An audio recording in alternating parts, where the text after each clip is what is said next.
that the science, proves that a vegan diet, 100% vegan diet, is the best for optimal health. But I truly believe that for the last 4 years, I think the last year I've been questioning a lot of things, but for the vast majority of the time that I was vegan, I really actually believe that it was optimal for human health, because that is what we're being sold. Anybody chasing the optimal for human health rainbow probably isn't making ethics a priority, and they probably aren't very competent at understanding the science either. If they were, I think they'd understand how problematic speculation is, and they'd probably be a lot less concerned about optimal nutrition. The Unnatural Vegan, she is an anomaly, Swayze. And I want to show you why a lot of the non-vegans like listening to her.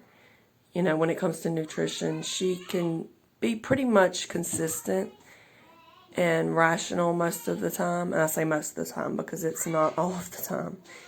And vegans hate her for this. They hate her for this because the religious ones have decided that not only is veganism optimal, but it's the best option out of all diets. It's optimal for health. She, on the other hand, knows that it can only be adequate. And dietetics never says that a vegan diet is optimal. They say that it is adequate and that it may have certain advantages, right? Like heart disease, it's lower in saturated fat, may lower your risk for heart disease, that sort of thing. It's the same thing they would say about any other diet with similar properties, like a Mediterranean diet. Looking at the science for, children especially, because this is the reason why I started questioning everything. There is extremely little science, and I am not convinced at all by the science that is used to support those claims. And I strongly believe that we cannot, say for certain that one thing, something like the vegan diet, 100% vegan diet, is going to be optimal for kids. If he's looking for optimal nutrition, again, he's never going to find it. We know what's adequate, and that's what matters. So the one thing we can agree with vegans, or most vegans, on is this idea that mere adequacy is enough. It should be the goal. We can understand that, you should be trying to achieve optimal health. You should at least trying to go for the best, the best quality foods. If you want to have the best health, obviously there is a best way. To act as if there is no best option, it's absurd. It's truly absurd. And this idea she has that, the science is settled when it comes to nutrition. We know exactly what we need, and you can get it from the foods we have available, regardless of which foods that is, whether it's milk or whether it's plants.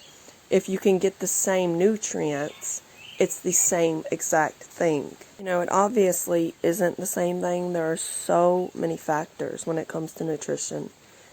Gut health, gene mutations, types of, what these minerals are bound to, what these nutrients, what package they come in. Is it bioavailable? Is it gentle on the system? Is it going to go straight through you? Like, there are so many factors. So to act like these are all the same things, there's conversion rates, there's polymorphisms, there are so many factors. On top of it, we may not have even discovered every nutrient. Like min-max kids' diets in order to gain like half an IQ point or half an inch in height, so you can have this like perfect little kid, this little Olympian or something. Like, maybe your priorities are a little fucked. And also, growing up in that household maybe isn't super mentally great for kids. I don't know. I don't think many of us would want to grow up in a optimal, health-obsessed household. My kids eat vegan, but in no sense am I trying to feed them optimally. Like, we eat junk foods, we have snacks, toddler has a treat after dinner, like most days. Nothing about that constitutes an optimal diet, but to me, it probably does more to complete like an optimal childhood experience than having to eat nothing but beans and broccoli. Or I guess meat and broccoli. I want to point out, I don't like to talk a lot about the appearance stuff, but her eyes are starting to close a little, sort of that droopy look that the sleepy, hazy sort of look that some of them get. Ellen Fisher has it, Freely has it, and if you look back at their photos from years later, they have like more of a wide-eyed look. I don't know, their eyes just don't open all the way at some point. And Freely has both the sunken eye and this, and she doesn't have the sunken eye. So yeah, not all of them get the sunken eyes, but she is getting the droopy, like very, very minuscule. It's very, you wouldn't notice it if you hadn't, watched her in previous years. So anyway, moving on. Yeah, if you listen to what she just said, she doesn't seem to fully understand optimal health. She thinks, that it's like this health obsessed sort of mentality where you're trying, like, you can't achieve much by it. Like, you're trying to get a taller kid or, a smart kid. And that's not really what it's about. It's about being optimal for their human state, right? So, most parents aren't thinking about their kids being super tall or anything like that. You're just wanting their teeth to grow in straight. You're wanting their brain to function properly.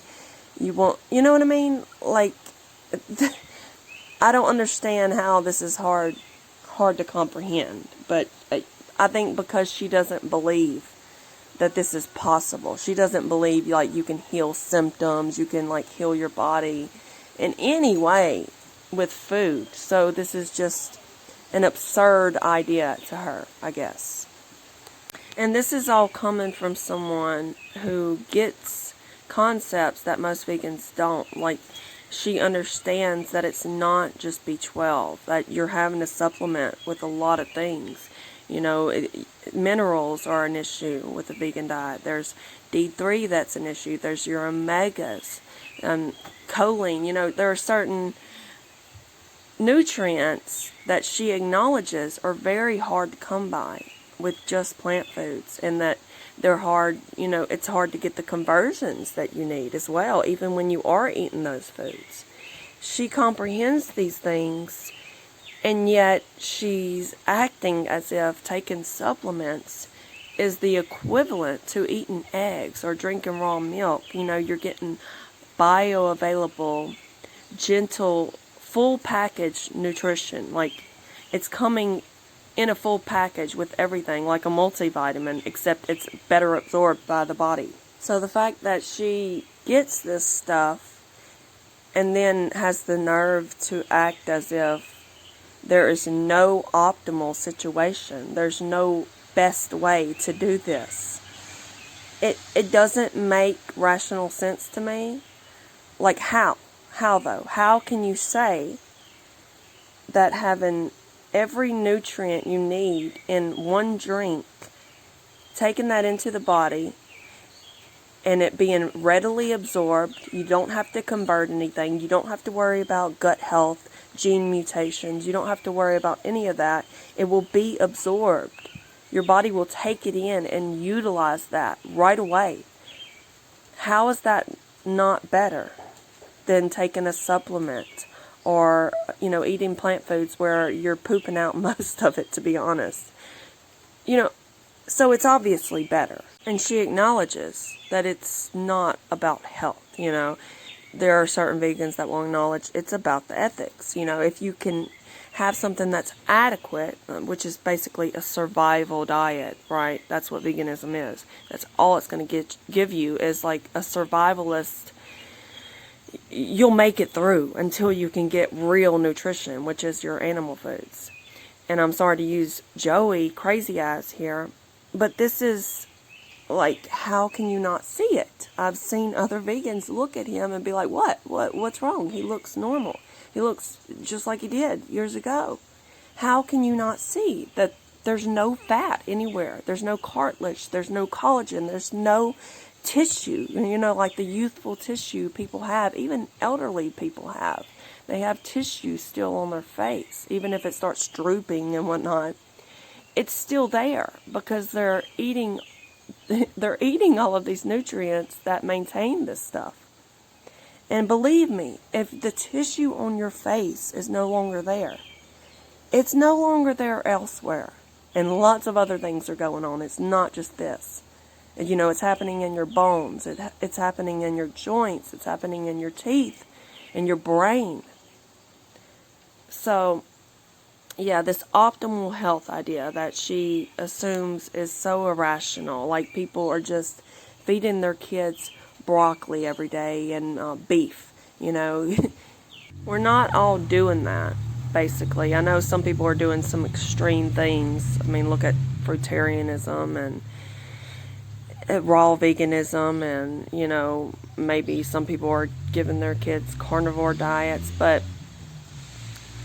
a lot of rational people just want their kids to mostly eat nutrient-dense foods. They want to ensure that they are getting a full spectrum of nutrients, which is what, that's the whole reason for eating eggs and, drinking raw milk and your meats, your quality meats.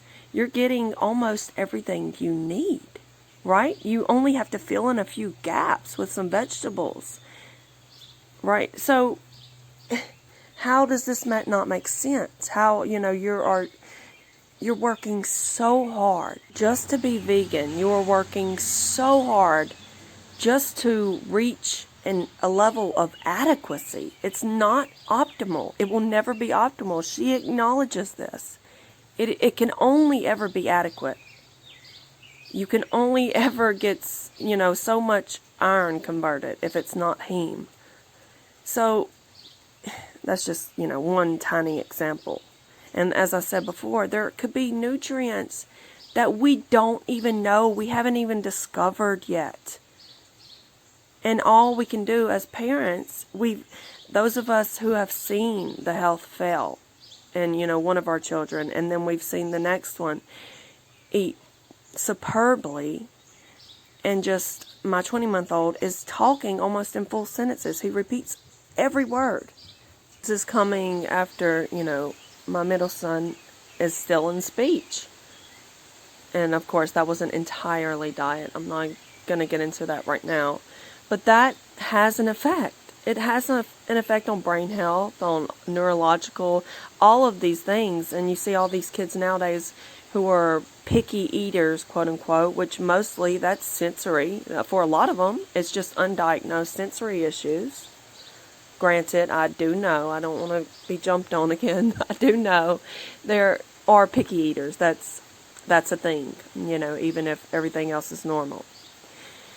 So there are so many things I can get into here. And that doesn't mean you are so incredibly strict. You want to give your children a great experience. They all want ice cream cones and candy. You just can't give that to them all day, every day, right? So, of course, like most days, like she does, we have a treat after dinner or after lunch sometimes, So it's not about just being extremely strict and not cutting corners, and that's not how you get to optimal health. I mean, you don't want to overload on sugar, obviously. That brings in its own issues. But the key is to get a full spectrum of bioavailable nutrition in their diet. So they do grow as tall, I guess, as they would be because their bones are growing properly. Their teeth are growing in straight and healthy and strong. Their eyesight, their brain health. And you don't have to worry about all these conversions if that's happening. Do they have gene mutations? Do they have gut issues that are preventing these nutrients? Are you putting them all together, at the right time so they can be readily absorbed because some need others? And, there are so many factors. So obviously, because of this, an animal food diet is the best. It is the most optimal. So, a lot of vegans want animal products. Like, that's the food you want. It's a religion at this point. It's a really weird, really sad religion.